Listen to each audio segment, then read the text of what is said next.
Welcome back, everybody. Our next guest is going to be weighing in on Tesla, Elon Musk's new role in the Trump administration, and much, much more. Joining us right now in an exclusive interview live from the 31st Annual Barron Conference is billionaire investor Ron Barron. Of course, he is Barron Capital's chairman and CEO.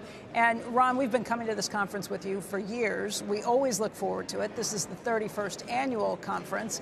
But this year, I have to say, the news cycle has kind of moved in such a way that we have a lot to talk about. And Elon Musk is probably the most interesting person on the planet outside of Donald Trump at this point. He is somebody everybody is watching from everywhere. You are a longtime investor. You're a longtime friend of his. And I just wonder what you think as you are watching all of this, because Tesla and SpaceX are your two biggest investments in the Barron funds. This has been a bit of a whirlwind. Those two investments represent about 15% of our assets, about 10% for Tesla, 5% for SpaceX. I watched this with puzzlement, everything that's happening, but I think that one element that is going to be important for Elon is that he will be able to, he understands where there's unusual spending that's much greater than it should be, and how that can be corrected. Pretty easy, actually. You have a lot of cost-plus contracts.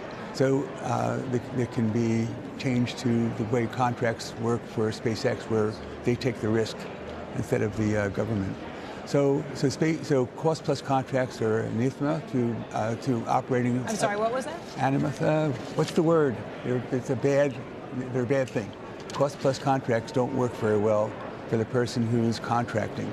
I'm sorry, Ron, I can't hear anything you're saying. I'm going to move a little closer. I know this is going to screw everything up, but you stay where you are. I'm moving closer. Okay. Oh, I like being closer to you. So say that again.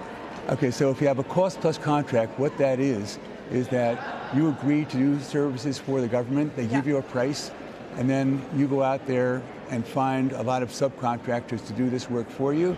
The subcontractors, the longer they take and the more they cost, the better it is for you, because you're getting 12% off the top as pure profit. Just as a prime contractor, you want things to cost more. So, for example, the government was sending a program. They want to send people back and forth to the ISS, International Space Station. So they give two contracts, I guess about 10 years ago. One to Boeing for $4.3 billion. The year later to SpaceX for $2.1 billion. And SpaceX has since been back and forth 40 times. Boeing got there once and they couldn't get their guys back. Right. So we had to go rescue them.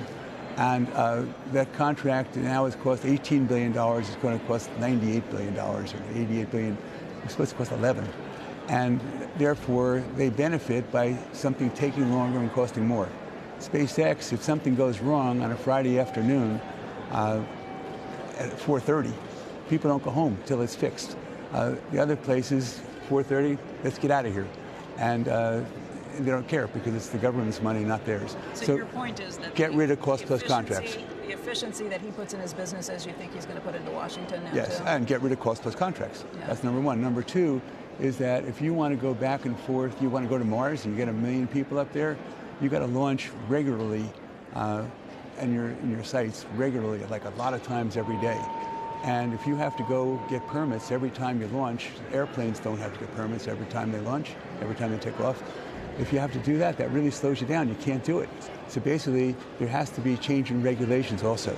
So there have to be more reasonable regulations than are in place right now, and you have to have different, this cost-plus contract stuff has to go. So you've been a longtime Democrat. You've been pretty outspoken about that, but you're also a longtime supporter of Elon Musk's. What do you think of the election results and the government that we're going to be facing? I think that he had similar views to mine.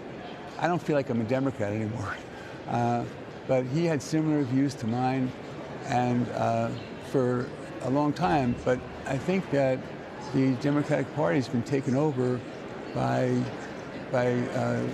unions, teachers' unions, UAW. I mean, one of the things that was really interesting is that they had an EV summit at the White House. Everyone's been talking about this a year or two ago, and in that period, they had the leading people for electric cars were invited to the White House to meet with President Biden. And Musk was invited initially and then disinvited. And the person who was praised for leading the way and in the conversion was Mary Barra. I love Mary Barra, but Mary Barra in that quarter did 29 cars, 29 electric cars. We did 300,000. And she was the one who was invited, and she was the one who was praised as the leader in this conversion from gasoline cars to electric cars. So that's because the UAW said, I don't want Elon Musk in the White House. And so it's a lot of these interested parties that say that, no, it doesn't work for me to have someone who's non-union. The reason UAW has been unsuccessful unionizing Tesla's plants is because the people in Tesla's plants are becoming wealthy because they're shareholders in Tesla stock. Same thing for SpaceX. So you can't unionize people if they're doing great where they are. Last year there were 5.8 million people.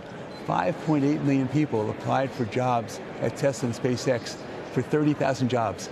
5.8 million people for 30,000 jobs. Tesla might have 150,000 people and SpaceX probably 15,000, but they had 5.8 million. They get the best people. They get the best people who do the best. And how do you take people like that and make them into a union where they're just taking something off the top and it's a job that's not that interesting? When did you decide that you were no longer really a Democrat? Has that been over the last several years? A lot of policies they have. I'm an independent. A lot of policies that they have I don't agree with. Just anti-business policies, anti-growth policies? What are the... Anti-Israel policies. Anti-Israel policies, yeah. So I don't really understand where that came from.